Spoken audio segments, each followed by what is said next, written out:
said that we needed to make sure we had the appropriate dress. We've all been isolated because of COVID, and I just thought it'd be nice with this event to be in the right apparel, just like each one of those football players. They've got the pads, they've got the helmets. Well, if I'm gonna eat some good food, I need to have my bow tie. So I'm ready, and they even had the fleur-de-lis bow tie, if you will notice.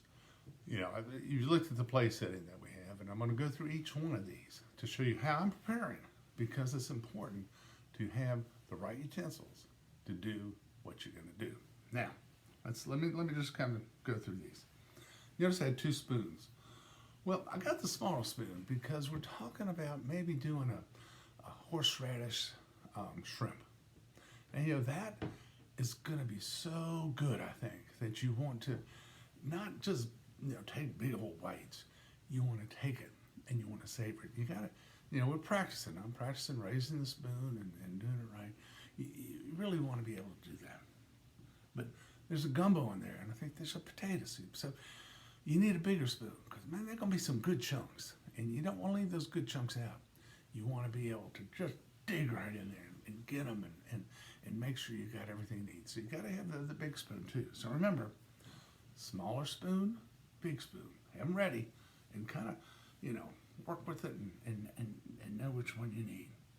Of course, any good meal deserves a little libation to go with it. So we're going to do that, and that's going to be something that, you know, just go with the flow. Is what you think. It could be water. It could be, I don't know, maybe something else. You figure out what you would like. Now, you noticed before, and Mayor, this is kind of to help you out a little bit, because, you know, this soup might be just a little tangy. You know, you get a little gumbo. Some people like to make their gumbo hot, and I always like my gumbo so the flavors melt, but it might be hot. So you notice that I had, let me do this way, a baguette, but it has some butter on that plate there. You got to have both. And the reason being, if you get some hot food or you get a really spicy bite, and water's not going to do a thing for you. You got to have the bread, but you got to have the butter. And that butter ends up cutting the spice. It cuts the flame out a little bit. So you got to have that. But there's always a chance. There's always a chance it won't be spicy enough. So, I always have my Tabasco sauce ready. Now, why do I choose Tabasco sauce? Let's have it.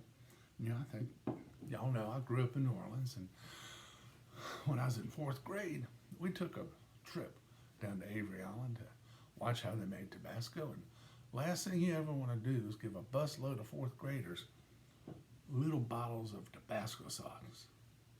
But they gave them to us, and I learned how to endure a lot with Tabasco on that trip. So that's why I always use my Tabasco. The soup is going to be so great. We're prepared. We've gotten the appropriate dress. We have the appropriate utensils. All we need to do is enjoy it and know that what we're eating the soup for is a good cause. It's to support the Y and their outreach programs and what the Y is doing to help feed our neighbors and our friends here in the area. And thank you for supporting, and we appreciate your continued support.